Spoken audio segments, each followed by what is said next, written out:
Amigos y amigas que están en esta cita aquí en nuestro programa, en nuestra sección Pandemia Misterio, en su programa Nocturna RCN, la radio de Colombia, la radio de la gente. Estamos emitiendo por más de 130 emisoras aquí en nuestro país, en Colombia, y llegamos a los lugares más recónditos del mundo gracias a la Internet y gracias a que ustedes también nos siguen en nuestro canal de YouTube, la emisión en directo Pandemia Misterio Diego Reyes. Así nos pueden encontrar, Pandemia Misterio Diego Reyes, y gracias a sus opiniones, a sus suscriptores, a todo lo que nos provee este canal, hemos podido tener material para seguir conversando con todos ustedes y tener grandes invitados, porque recordarán ustedes que en los últimos días, tras la muerte del Papa Emérito Benedicto XVI, hicimos varios especiales, varios programas sobre el por qué renunció en su momento Benedicto, por qué estaría pensando renunciar también el Papa Francisco, qué pasará con la Iglesia Católica. Y todos esos interrogantes pues han venido gravitando en los últimos días, y muchos de ustedes, los que están ahí, han pedido que nuestro invitado que está esta noche, pues que lo volviéramos a invitar. Él es don Nicolás Moraz, y para mí es un privilegio tenerlo aquí nuevamente. Él es periodista de una amplia trayectoria, ha trabajado en su país y en otros grandes medios de América Latina, en radio, prensa, televisión. Ustedes lo han seguido muy de cerca porque él por varios tiempo ha sido director de el canal Los Liberales, del portal Los Liberales, y en la actualidad emite eh, por el canal Perspectiva Libre. Allí en YouTube ustedes también lo pueden encontrar, y el trabajo que él hace es, primero es muy grande, y segundo es maravilloso, porque nos ha despertado, nos ha abierto los ojos y nos pone a pensar en este mundo donde la realidad que tenemos al frente no es la verdad, sino todo lo que nos han venido mostrando y lo que nosotros percibimos tanto en los medios de comunicación, en las declaraciones de un presidente. Todo esto es maquillado y nos quieren ocultar la verdad. Por eso necesitamos más hombres y más investigadores como Nicolás. Nicolás, lo saludo, bienvenido, gracias por atendernos. Muchas gracias a usted, Diego, es un placer, le agradezco su generosa presentación, la oportunidad de hablar por aquí, por la RCN, y nuevamente un saludo para toda su amplia audiencia en toda Colombia, país hermano al que estimo mucho. Gracias, Nicolás. Usted es una de las personas que más conoce todo lo que se ha venido cocinando y lo que se ha venido produciendo en los últimos años con muchos temas. El tema del plan globalista, cómo gobiernos títeres se han prestado para orquestar toda todo este juego internacional, que ya más que geopolítica nos hemos dado cuenta que existen intereses particulares de unos pocos poderosos del mundo, y simplemente en este partido de ajedrez nosotros somos unos simples peones. Y todo esto se ha venido pues cocinando desde hace mucho tiempo. Lo que llamamos el nuevo orden mundial no es tan nuevo, es un viejo orden mundial que ya está cogiendo forma por estos años. En ese gran tablero geopolítico, en esa gran trama que nosotros hemos venido pues conversando y analizando aquí en el programa, aparece también la Iglesia Católica, una institución de más de casi 2000 años, con mucho poder, espías, influencia, y a la cabeza pues un papa que, como ya bien saben desde muchos siglos, es una persona con mucha influencia en el mundo.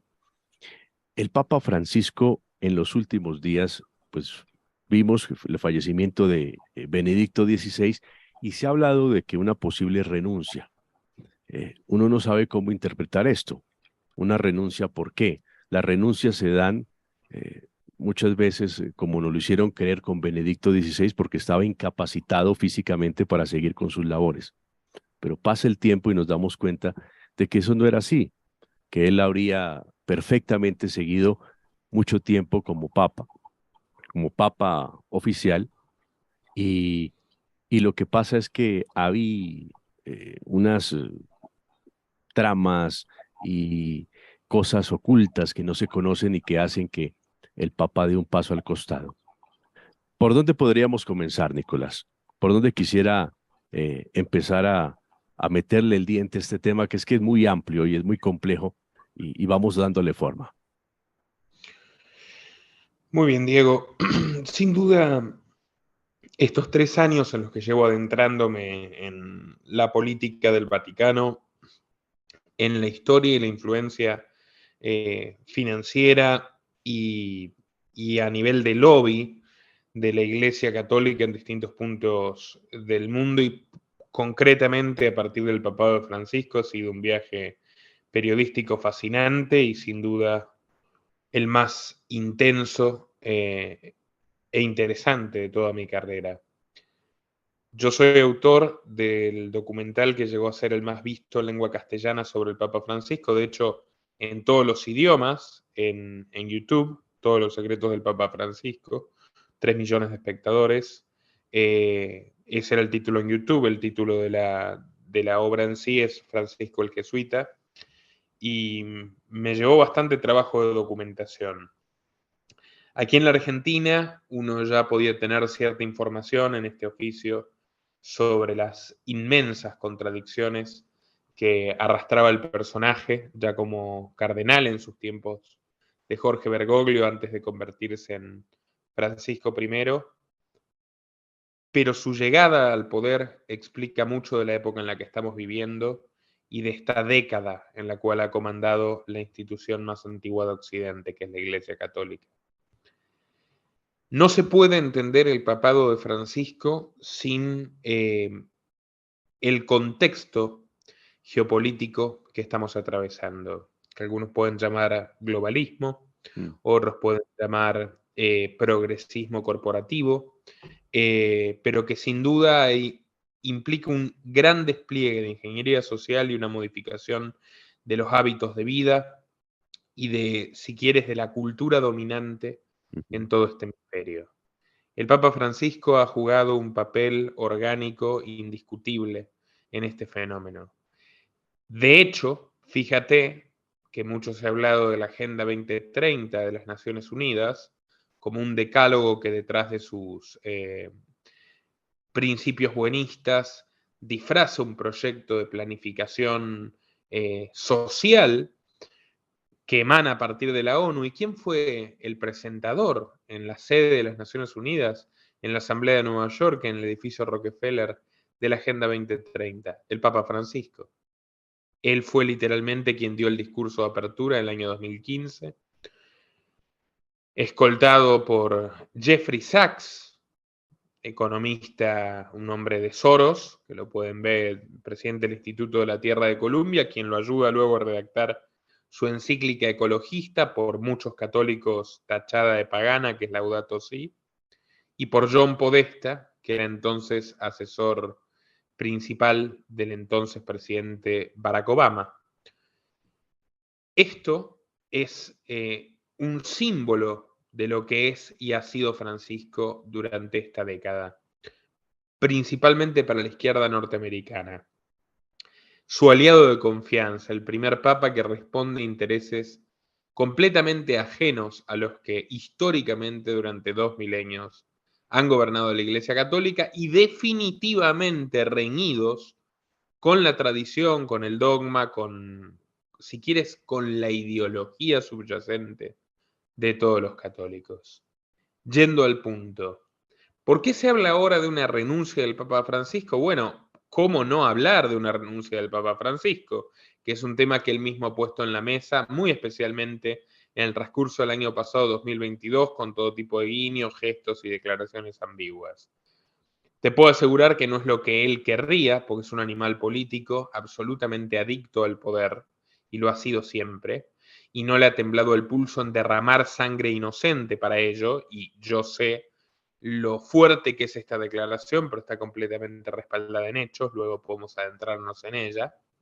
Pero el punto es que tras esta década, desde mayo del 2013, en la cual él se ha constituido como el líder de los católicos, y como te digo, en muchos casos, como un pastor que empuja a sus ovejas al precipicio y a conciencia, la Iglesia ha perdido más fieles en esta década de los que ha perdido en el siglo anterior. Esto es un hecho. Y esto es lo que hoy le reprochan cardenales europeos, latinoamericanos, asiáticos, de todas las tendencias, incluso conservadores, incluso progresistas que en un principio lo habían apoyado, que es que este hombre fue teóricamente elegido en el cónclave para reemplazar a Benedicto XVI por su capacidad eventual para modernizar la iglesia, adaptarla a los tiempos corrientes y mermar la fuga de creyentes, ya sea los que se convierten en ateos, agnósticos y abandonan la fe, o quienes se van al evangelismo, que es otro movimiento religioso cada vez más creciente, especialmente en nuestro continente. El resultado ha sido absolutamente opuesto. Y pese a contar con un tratamiento mediático indiscutiblemente mejor que cualquiera de sus antecesores, tanto Juan Pablo II, que fue muy maltratado por la prensa, un papa abiertamente anticomunista y que jugó un papel político opuesto al Papa Francisco, por más que también tuviera sus controversias, como a Benedicto XVI, que fue directamente una víctima de los grandes medios de comunicación. Bueno, y pese a ese tratamiento, el Papa Francisco está rodeado de, y esto es muchísimo decir, las peores polémicas imaginables de 2 milenios, de una larguísima lista de polémicas relativas a la corrupción en el Vaticano. Pero, a ver, a lo largo de los años ha acumulado escenas tan extravagantes como encubrir una orgía gay con drogas en el departamento del cardenal Coco Palmeiro, al lado del edificio de la antigua Inquisición, lo pueden buscar, o defender a un cardenal argentino con muchos años de trabajo en el Vaticano, muy amigo suyo, concretamente el cardenal Jorge María Mejía, que transportaba en su coche oficial y con los empleados del Vaticano 4 kilos de cocaína, hasta la fábrica de Santos, con Tarcisio Bertone, que fue su secretario de Estado, y vendía beatificaciones y santificaciones a distintas congregaciones religiosas a cambio de dinero, y que de hecho se robó cientos de miles de euros destinados a un hospital de niños, el Hospital Bambino Gesù, para renovar su ático, viajar en helicóptero, contratar custodia personal y resolver sus propios asuntos pendientes con la mafia, y ya llegando al auge paroxístico del delirio, con un caso que se ha vuelto muy, pero muy perjudicial para Francisco en el último año y medio, que es el juicio a su ex número 3, el cardenal Angelo Becciu, hoy preso, y quien de hecho ha manifestado temer por su vida y lo ha dicho, temer que Francisco lo mande a matar. Esas son las palabras del cardenal Becciu, hoy preso, que participó de una operación del desvío de 650 a 700 millones de dólares, de la donación para el óvulo de San Pedro, que es, digamos, para los pobres de África, de todos los católicos del mundo, bueno, 700 millones de dólares, 600 millones de euros robados por este personaje, y que fueron a parar a una cuenta de Credit Suisse y a la compra de inmuebles de lujo en Londres, a una refinería en Angola, que interpela y contradice totalmente el discurso ecologista del Papa, y que jamás podría haberse realizado sin la autorización directa del Papa y de su número 2, que está en el ojo de la tormenta también, que es el actual secretario de Estado del Vaticano, Pietro Parolin, el segundo hombre más importante de la alta curia romana. Entonces, ¿a qué me refiero, Diego, con esto?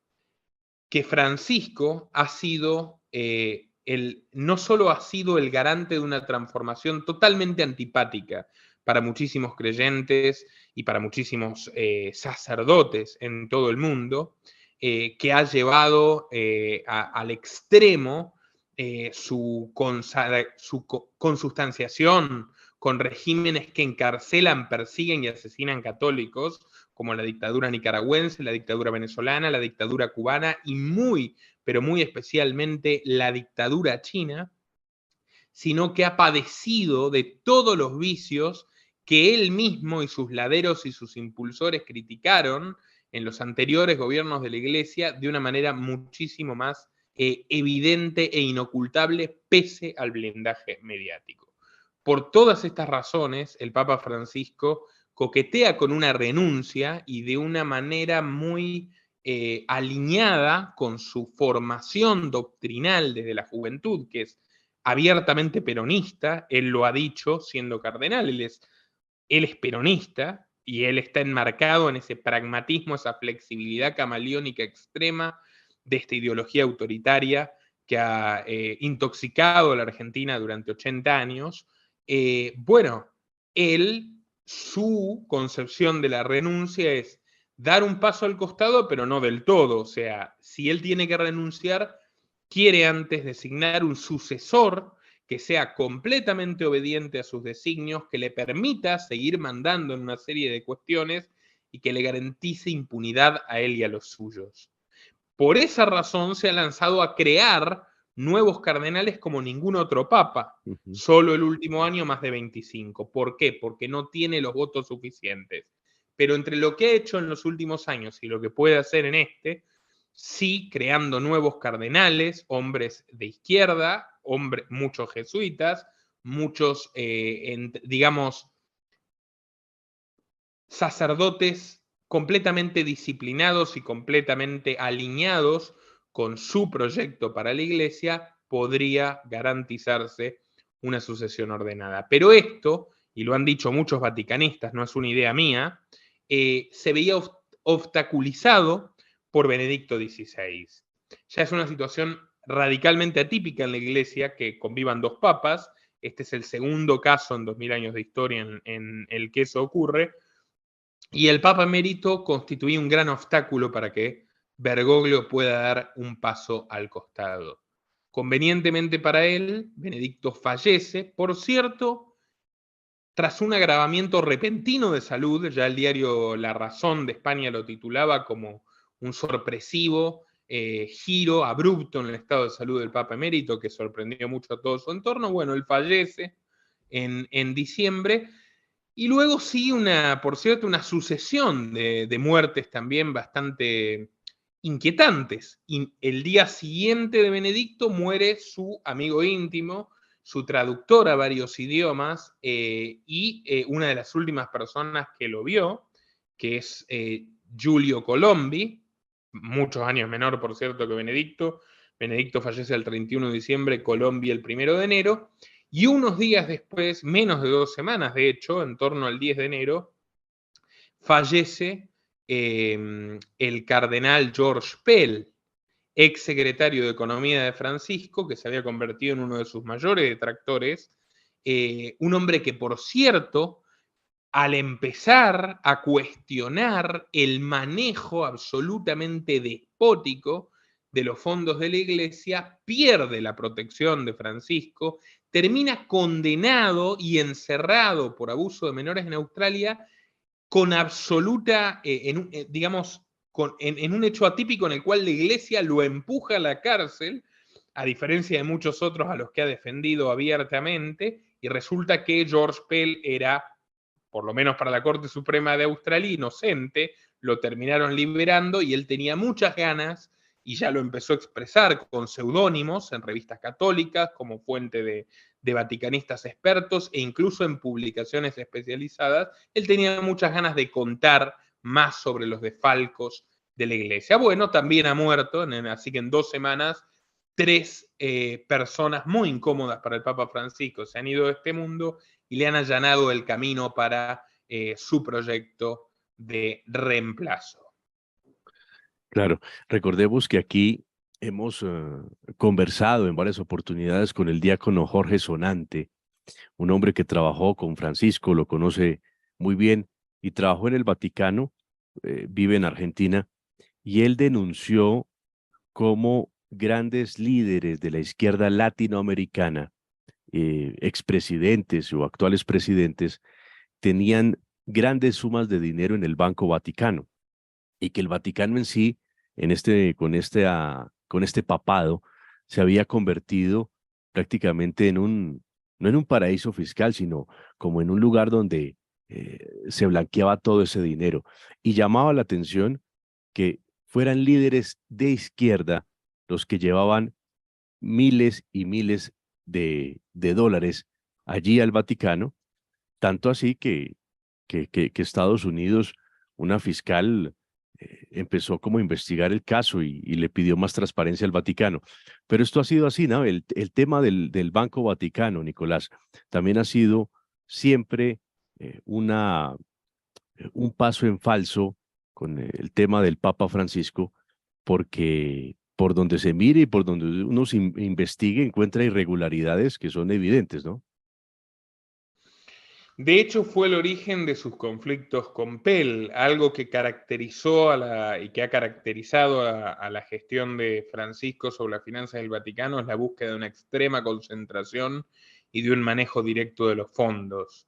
En su día, él insistió en colocar al jesuita Guerrero Alves al frente del Banco Vaticano. Esto terminó generando la salida de Pell de la Secretaría de Economía del Vaticano, porque le había arrebatado una de las principales instituciones financieras de la Iglesia, porque la quería manejar directamente él, y ya la magnitud del desastre, transcurridos estos 7, 8 años, llevó a que también renuncie Guerrero Alves este año y en su lugar ponga su número 2, que es un laico socialista español.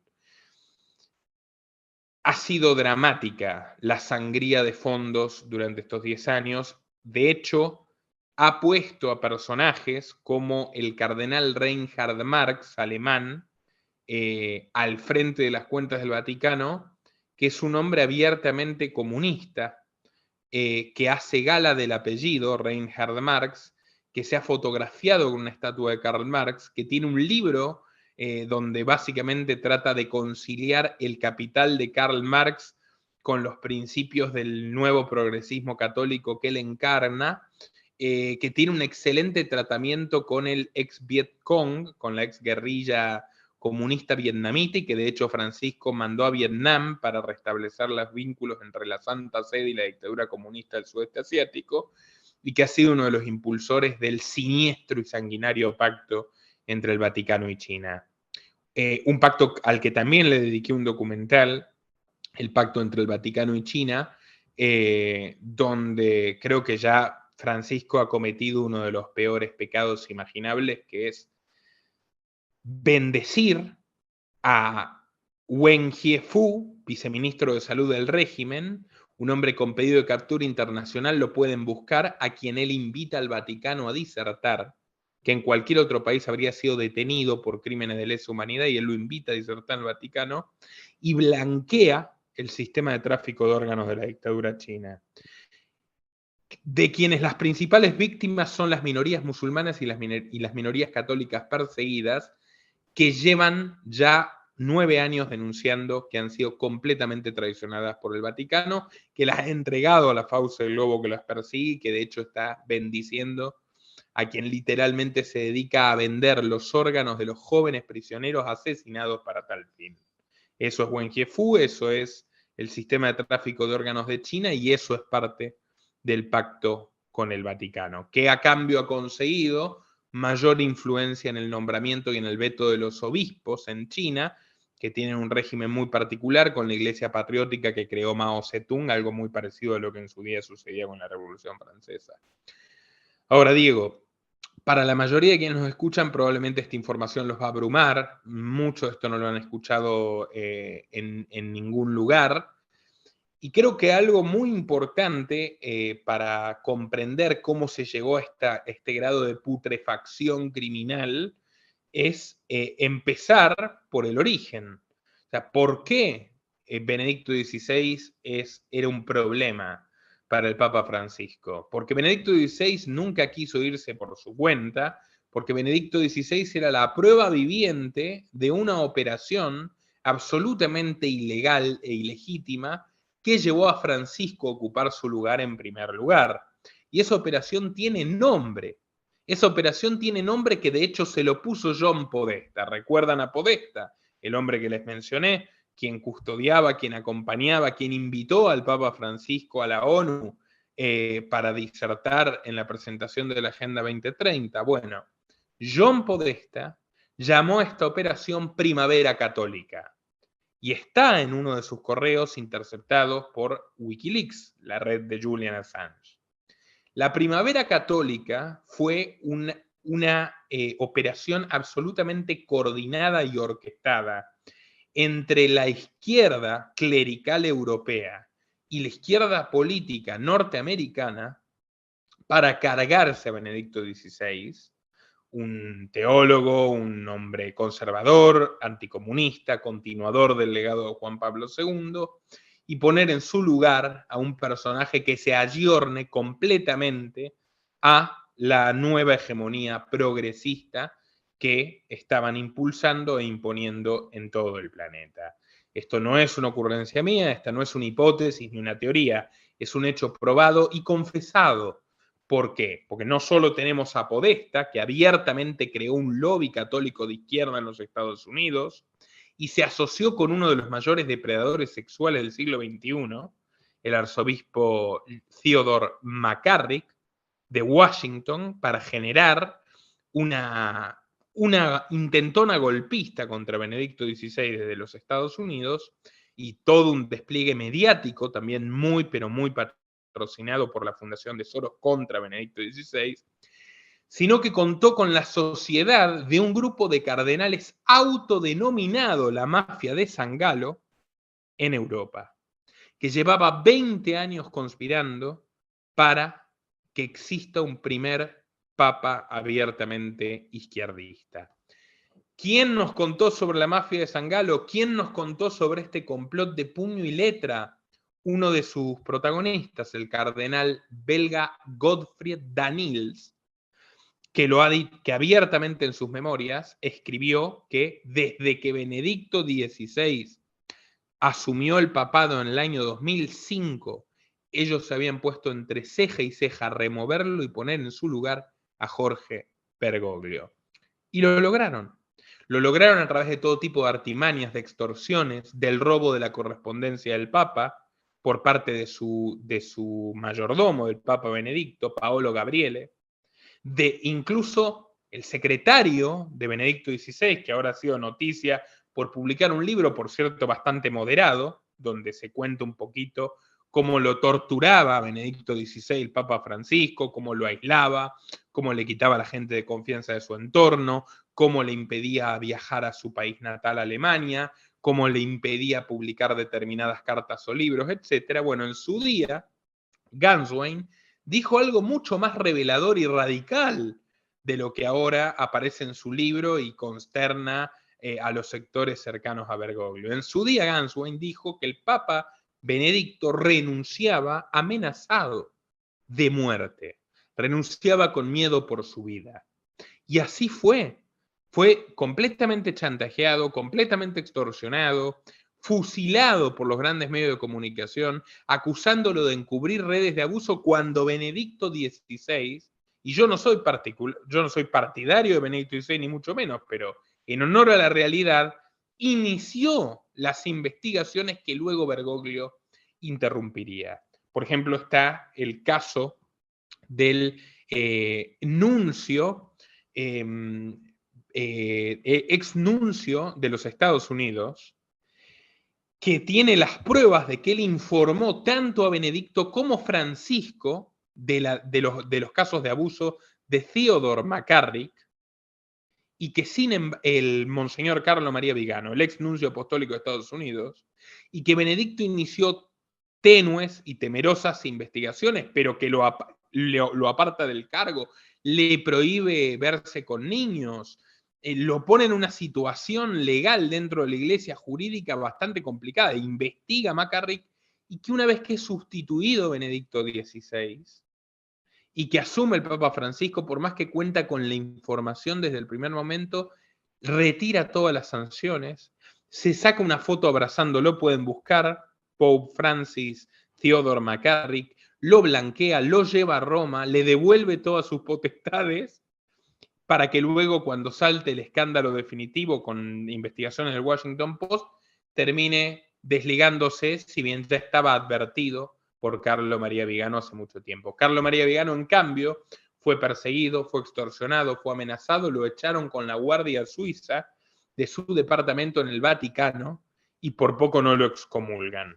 Otro de los grandes opositores, de las voces más críticas del papado de Francisco, porque dice, a ver, este hombre a conciencia está defendiendo un pederasta por razones políticas y pretende venderse como el renovador de la iglesia. Bueno, es realmente una historia muy interesante, Diego. Nicolás, por convicción, por tradición, la iglesia siempre ha sido conservadora.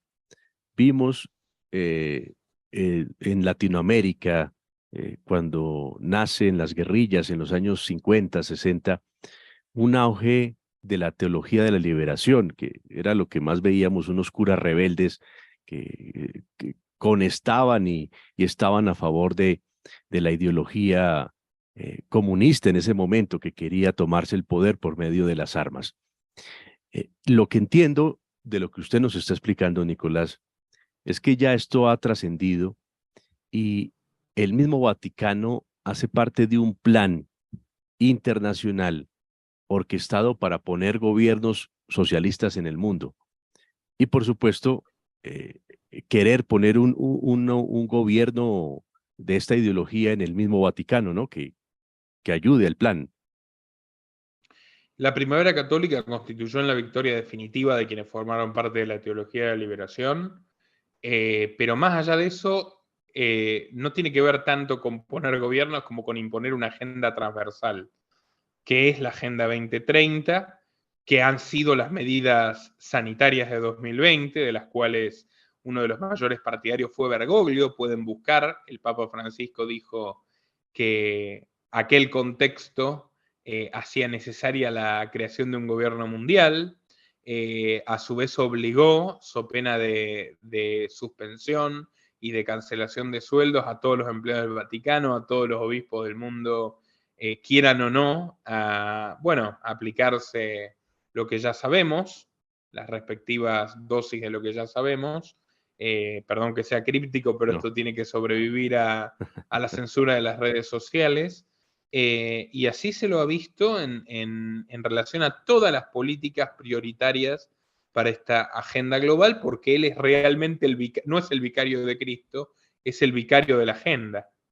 Y así ha creado su consejo del capitalismo inclusivo con los Rothschild, y así ha confraternizado con Melinda Gates, y bueno, larguísimo, etcétera. Claro. Ahora, respecto a la teología de liberación, claro, bueno, él es un caso muy paradójico, ojalá tengamos la oportunidad algún día de hablar más de la biografía de Francisco. Él en su juventud fue un hombre de ultraderecha, algo muy, muy afín a esa condición de camaleón peronista y además acomodaticio, muy acomodaticio, que es algo característico de los jesuitas, porque los jesuitas que no se acomodan son severamente reprimidos y castigados. Bueno, y él fue un colaborador de la dictadura militar argentina en los años de plomo de los años 70, que literalmente entregó, y de esto sobran pruebas y ríos de tinta, pruebas documentales incluso, a sacerdotes de izquierda que no eran guerrilleros, porque tenía miedo de que lo reemplacen como autoridad de la Compañía de Jesús en el Río de la Plata. Él entregó a sus amigos y mentores, los padres Giorgio y Alex, para que sean torturados y asesinados por la dictadura de derecha. Con el tiempo, esto le generó un enorme ostracismo. Fue un hombre totalmente repudiado por la Iglesia Argentina en su conjunto, y salió de esa situación con un giro radical de su discurso y su ideología a partir de la década de los 90, convirtiéndose en un representante de esto que se llama la opción preferencial por los pobres, que es una reinvención de la teología de la liberación. En otras palabras, usurpó la ideología de quienes él personalmente entregó al matadero para que sean torturados, para que sean asesinados, Felizmente los padres George y Alex se salvaron de ser asesinados, pero fueron terriblemente torturados y muchos otros no, muchos otros fueron ejecutados por aquella dictadura. Ahora, a partir de los 90, de este giro de 180 grados en su discurso y en su ideología, el Papa Francisco se convierte en un exponente y en un amigo de personajes como Leonardo Boff, de personajes que han sido agentes soviéticos, dicho por el ex general de la KGB, Mijail Pacepa, para imponer el comunismo en América Latina a través de la envoltura del catolicismo, que era mucho más popular que el capital. Y bueno, ahí tienes a Gustavo Petro, ni más ni menos, que reivindica la teología de liberación. Ahí tienes al cura Camilo Torres, que fue uno de los guerrilleros, el tío de Juan Manuel Santos, ni más ni menos, uno de los Sí. guerrilleros más sanguinarios de Colombia.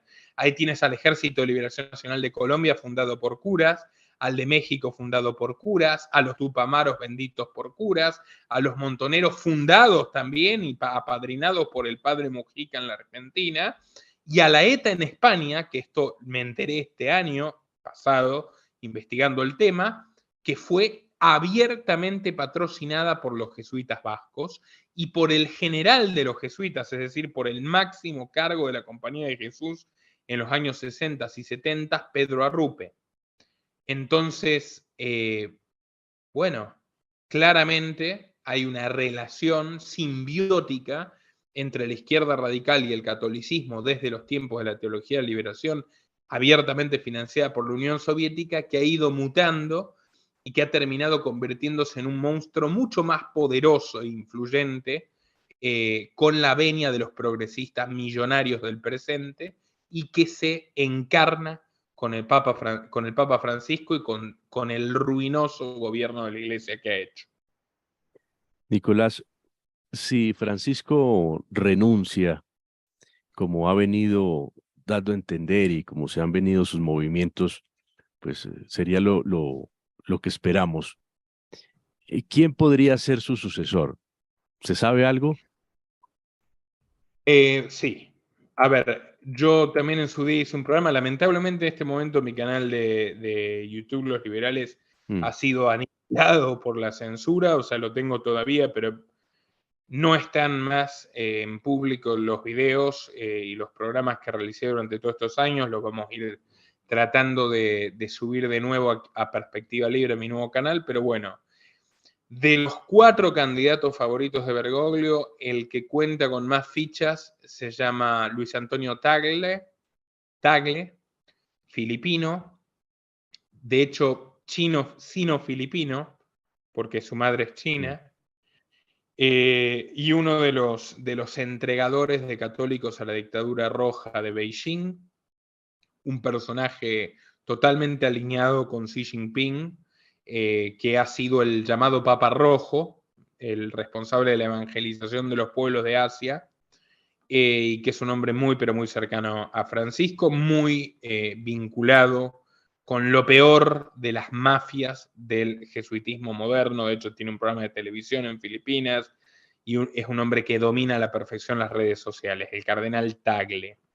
En principio ese es el favorito del Papa Francisco, que está empeñado, obsesionado con la idea de un Papa asiático. Evidentemente, la idea de un Papa latinoamericano no fue lo mejor para muchos católicos. Aquí lo tienen con Bergoglio. Bueno, ahora la apuesta por un Papa asiático es todavía más disruptiva, ya que no hay ningún país en Asia que sea de mayoría católica, pero tiene que ver con esta noción de que el poder de la Iglesia sobreviva, so pena incluso de asesinar al catolicismo. Entonces, como Tagle es un hombre perfectamente vinculado con el comunismo chino y el comunismo chino es la fuerza emergente para constituir la nueva hegemonía que reemplaza a los Estados Unidos, la apuesta de Francisco va por Tagle. En fin, pueden pasar muchas cosas de todas maneras en este tumultuoso panorama y ojalá tengamos la oportunidad de seguir contándoselas a tu público, querido Diego. Sí, Nicolás, y un ejercicio que quiero que hagamos los que nos están viendo y escuchando es revisar en los últimos 2, 3 años varias de las declaraciones que ha dado el Papa Francisco en torno a muchos hechos. Hemos visto cómo él ha tenido un cierto coqueteo, como dije al principio, con gobiernos de izquierda latinoamericana. Ya Nicolás nos ha expresado como con China y con varios gobiernos del mundo que están dentro de esta agenda.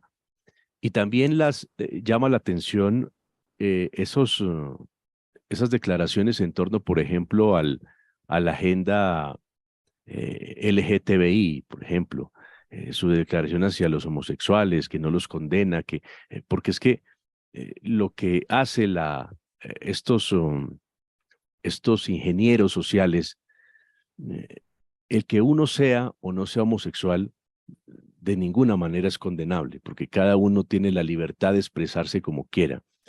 Lo que han hecho estas personas es que cogen estas agendas y las convierten precisamente en política. Entonces, te quieren meter desde la educación a los niños, desde cualquier momento de la vida, te quieren cambiar lo que por años ha sido lo natural y ya te quieren meter y cambiar ese chip. Entonces, eso han hecho con la agenda LGBTI. Prácticamente ser heterosexual en este momento es estar uno en desventaja o estar uno en el lugar equivocado. Entonces te han venido cambiando lentamente todo esto. El tema del gobierno único. Bergoglio, Francisco lo ha dicho en muchas oportunidades, como la necesidad de un gobierno único en el mundo. El no tendrás nada y serás feliz, que eso le hemos dado mucha vuelta aquí. Eso también lo ha planteado y lo ha usado frecuentemente Francisco en sus discursos. Entonces, prácticamente los pilares de esta Agenda 2030 o de estos que quieren un gobierno y un control total, un control total en el mundo, pues han estado, así no sean de frente, pero sí camuflados, ¿no, Nicolás, en el discurso de Francisco? No hay un gran camuflaje. Mira, cuando uno de los últimos obispos disidentes chinos, hoy condenado en prisión domiciliaria, el cardenal Joseph Zeng, nonagenario, un hombre de más de 90 años, se apersona en el Vaticano en busca de respuestas de por qué el Papa los traiciona, no lo atiende so pretexto de que estaba recibiendo a unas trabajadoras sexuales transexuales de Roma con las que ha adquirido la costumbre de desayunar todas las mañanas. Yo como libertario soy un defensor total de la libertad de los homosexuales, incluso para casarse y formar familia, pero a mí no me van a nombrar papa, y con buenas razones. ¿Qué quiero decir con esto, Diego? Que por más que incluso yo pueda estar de acuerdo con algunas cosas que diga el Papa Francisco, como que la homosexualidad no debe ser un delito, lo está diciendo un hombre que tiene las manos manchadas de sangre desde los años 70 por colaborar con dictaduras militares, que ahora santifica las peores dictaduras asesinas del mundo, incluyendo a las que persiguen homosexuales, como la teocracia iraní o como la dictadura de Maduro o como la dictadura china que también, y que lo está diciendo claramente con una intencionalidad de transformar una tradición doctrinaria católica y amalgamarla con una ideología actual progresista que instrumentaliza a las personas, que no le importa nada la libertad ni los derechos de nadie, y donde todo es marketing para disfrazar proyectos de todo tipo, proyectos antinatalidad, proyectos de fragmentación y de enfrentamiento social, proyectos identitarios donde el individuo deja de ser individuo y pasa a ser parte de una tribu, y su identidad personal se diluye en ese colectivismo tóxico, y es por eso cada decisión que toma el Papa Francisco va en esa dirección y con total conciencia. Mira, hay gente que es tonta útil en todas las esferas, incluyendo en las altas esferas del poder. No es el caso de Jorge Bergoglio. Es probablemente uno de los políticos más brillantes y despiadados de la historia moderna, y eso hay que tenerlo muy presente. Mira que me he leído, he hablado con la cantidad de gente que he hablado realmente que nunca me imaginé que iba a hablar, incluyendo cardenales, Mm. incluyendo gente que ha estado al lado de él, al lado de Juan Pablo II. Es un ser del mal, nunca mejor dicho. Mira, si yo fuera cristiano, si yo fuera creyente, te diría, es un ser demoníaco. No lo soy, pero creo que a pocas personas le queda mejor el adjetivo que a quien yo llamo el ocupa del Vaticano, porque nunca debería haber estado ahí, porque ese lugar no le pertenece, le pertenecía a Benedicto XVI y porque lo está utilizando para generar más daño del que nunca ha generado un papa, por lo menos desde que disminuyó la influencia política de la Iglesia Católica en el siglo XIX, como mínimo. Agradecemos a los que nos siguen en el canal Pandemia Misterio Diego Reyes, a los que nos sintonizan en su programa Nocturne RCN, y este y otros videos están publicados, estas charlas, en el canal Pandemia Misterio Diego Reyes, para que ustedes tengan la posibilidad de ver todos nuestros contenidos. Nicolás, ¿con qué te gustaría terminar esta interesante conversación? Bueno, Diego, si me permites invitar a los oyentes a que se suscriban al nuevo canal en el que participo, que se llama Perspectiva Libre, documentales y entrevistas en YouTube, puesto que Los Liberales, con más de 600.000 suscriptores, está temporalmente inutilizado, porque evidentemente el trabajo que hacemos le molesta Mm. a ciertas personas poderosas o mínimamente que tienen teléfono directo con Silicon Valley. Así que bueno, muchas gracias por la invitación. Nuevamente es un placer hablar contigo, por la oportunidad y por la comprensión, que he tenido algunos problemas personales en los últimos días que me dificultaron venir, pero aquí estoy finalmente y hemos cumplido con la audiencia. No, te agradezco inmensamente, Nicolás, Nicolás Moraz, periodista, y como ustedes ya lo han escuchado, un hombre que no traga entero y que ha podido desmenuzar muy bien la realidad en la que vivimos y la conoce y la entiende muy bien. Nicolás, le agradezco inmensamente nuevamente, un abrazo y que pase un buen rato. Hasta pronto.